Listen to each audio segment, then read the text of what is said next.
In the past 9 years, I have built a 6-figure freelance business, but I'll be honest with you, making your first income is the hardest part. My name is Vikas, and in this video, I'm going to show you exactly how I made my first income as a freelancer. And more importantly, how you can do it too. I'm going to cover a lot of things that you need in your freelancing journey.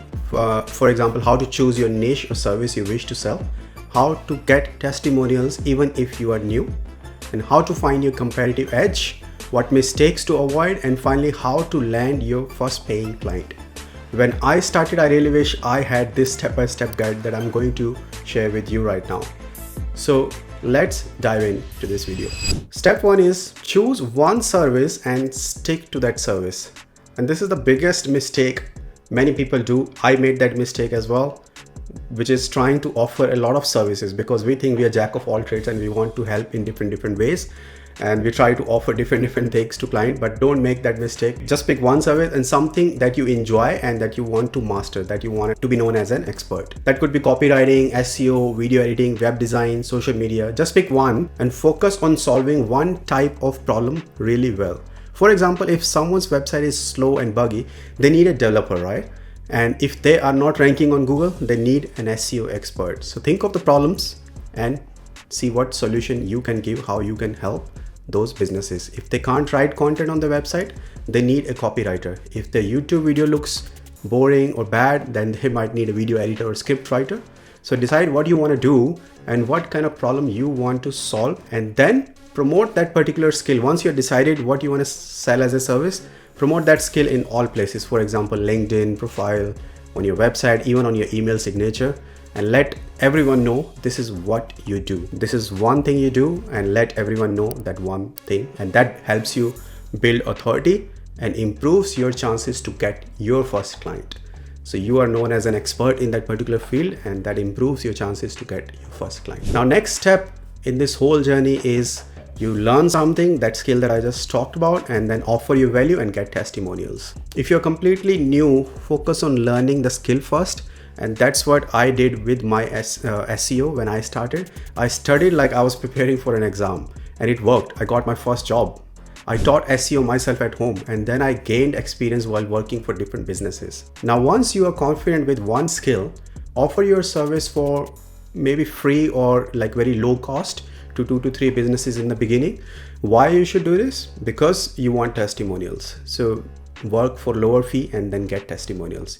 You can tell the businesses something like, hey, I noticed your website has some issues. I would love to fix it for free. In return, if you're happy, you could give me a short testimonial. That one line can get you first review or testimonial. And trust me, that's very powerful. That's something I should have done, but I was just waiting for a paid client for a long time who would give me the review. Overall, I highly recommend to work for someone, even if it's for short time before you start any freelancing. You can work as a junior, assistant, whatever. But that's how I learned how real businesses operate, how they make sales, how they do their day-to-day operations. So when you're working for someone, even if it's for a short time before you start freelancing, it gives you a lot of idea how other businesses operate and run their operations. Let's move to the step 3, which is use your competitive advantage. When I started, I felt like I have no advantage because I don't have any experience, I don't have any references, I don't have any network, nobody knows me. But I was wrong. You do have advantages. You have time as your biggest advantage as a new freelancer. You can post regularly on social media because you have time to promote yourself. I run a business now and I make YouTube videos as well now. But if I had to start again, I would actually make videos every single day or alternate day, because if I had time, I would do that to promote myself. But I don't get much time because I'm also running a business now. But you have time as a new freelancer, so you can do that. And another advantage you have is charging less than the bigger agencies. Now, the bigger agencies are very expensive, and that's the biggest advantage you have, that you can charge much lower than those agencies and you can still deliver the value. Another advantage you have as a new freelancer is you are hungry for more work. So you give more attention, more efforts to the client's work. And trust me, clients really appreciate that. I've been doing this work for a very long time, and I can tell you they really appreciate more efforts. So my point is, stop thinking that you don't have an advantage when you're new. Use all these things that I mentioned just now as your strength, as your comparative advantages. Now let's move on to the next part, which is avoiding the very costly mistakes If you are new, you wouldn't know what kind of mistakes to avoid. But and let me be real with you for a second. I made a lot of mistakes in those early days, and I don't want you to go through the same pain, same mistakes. For example, when I started freelancing, I made the mistake of offering way too many services at once. I was doing SEO, website design, content writing, all of them. Now we do that now as a agency, but at that time I should have started only with one to keep it very simple and straightforward, and to be known as that expert in that just one thing. And because of that, I confuse potential clients. Sometimes you end up confusing clients. They didn't know what I was really good at. I should have just picked one service, focused on it, and positioned myself as an expert, like I explained you in the first step.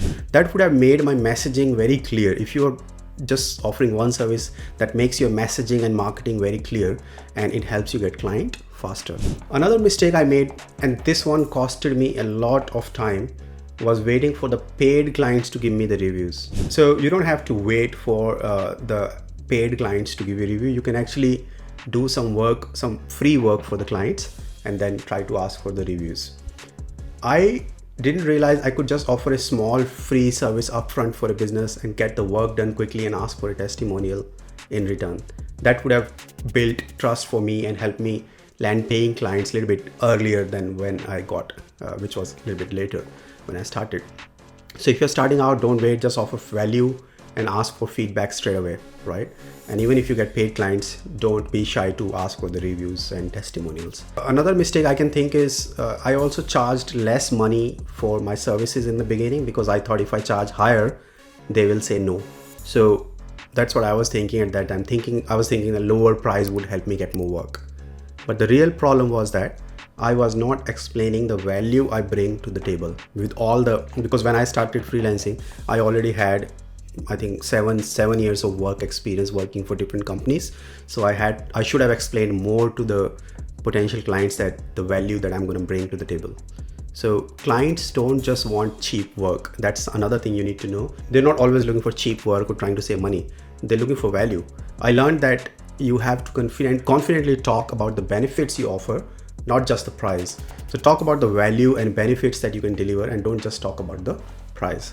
And the last big mistake I made was ignoring personal branding. And like I said, when I had time in the beginning, I didn't really work much on either YouTube or Instagram. I thought only big influencers needed to build a brand. But now I realize people buy from people.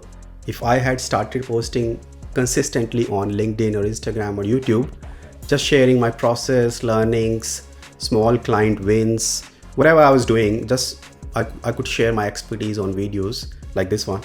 That would have gained a lot of following in the last few years.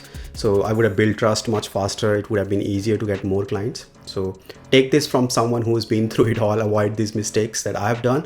Start with one clear offer, get those early testimonials, communicate your value properly, and build your presence online, even if you're just starting out. And again, I highly recommend YouTube.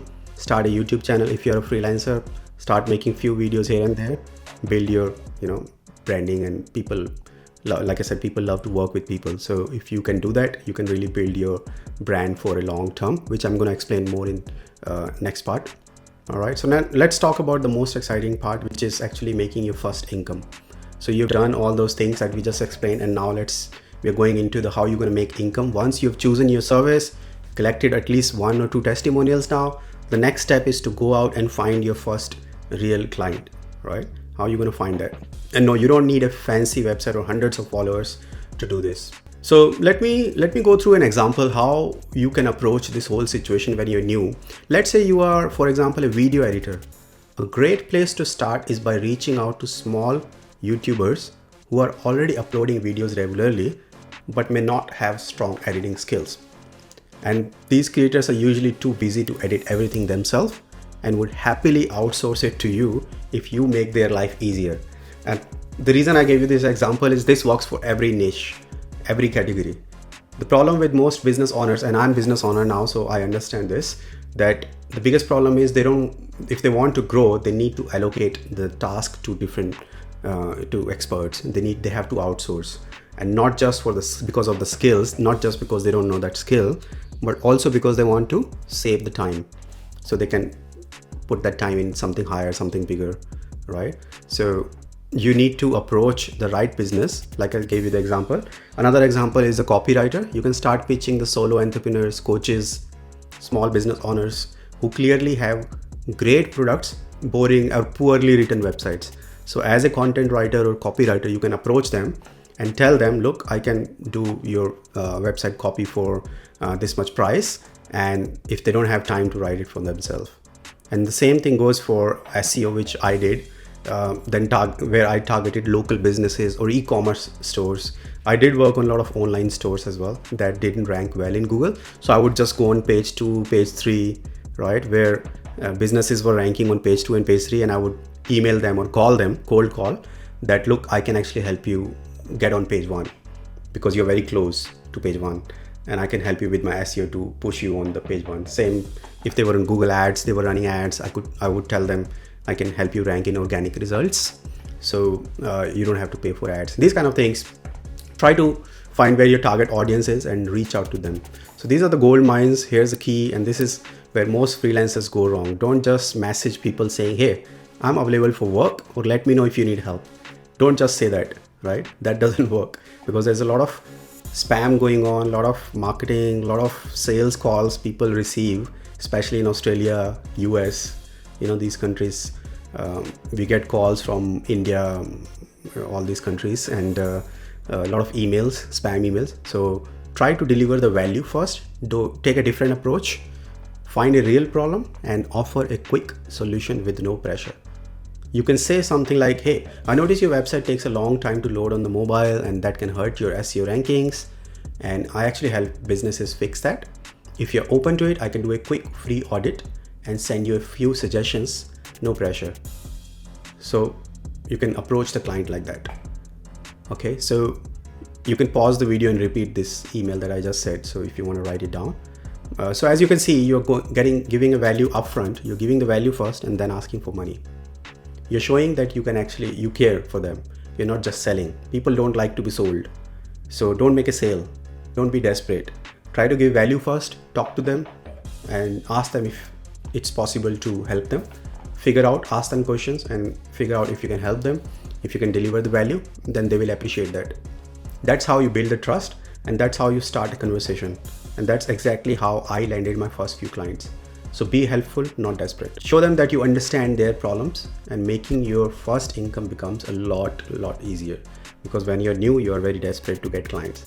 Don't show that desperate nature to the potential clients. Now let's move on to the next part 6, which is building a simple personal brand. Like I give you bits and pieces in the early part of this video, that you really need to work on personal brand, because in the beginning, when you're a freelancer, you have less clients, so you have more time. Use that time to put it in your personal branding, because later you will be busy, so you might not be able to make longer videos and give a lot of time. This is your time to put it in personal branding. Pick one platform, just one platform like Instagram or YouTube, and I've covered this in great detail in my other videos, how to start your YouTube channel. All the tips that you need for YouTube channel, it's there in my channel, so you can go watch them. This will really help you generate leads when you make videos like this. People look at you, people trust you, people want to work with you. When they get some value from you for free, they would also want to work with you. This builds a solid brand and generate consistent revenue for you in future. So that's how I made my first income as a freelancer, and that's how you can do that too. I know it's not easy at the start, but if you follow these steps, you will be way ahead of most of the people, because a lot of people have no idea what to do. Now in this video, I gave you the step-by-step process. Follow that process, make notes of, maybe you can go back to the video and start again, make notes and follow that process. If you found this video helpful, like it and tell us in comments about your freelancing services. I will personally check out your website, and I might even give you feedback. And if you like to start a YouTube channel or create content, you can download my free ebook, the link below in the description. That ebook shows you exactly how to start your YouTube channel and how to grow and how to make money from YouTube channel. Next, you can also watch this video where I share my journey from freelancing to 6-figure business. So that shows how I started and all the way to how I raised it to a 6-figure business. All right, thanks guys for watching this video, and I will see you in my next video.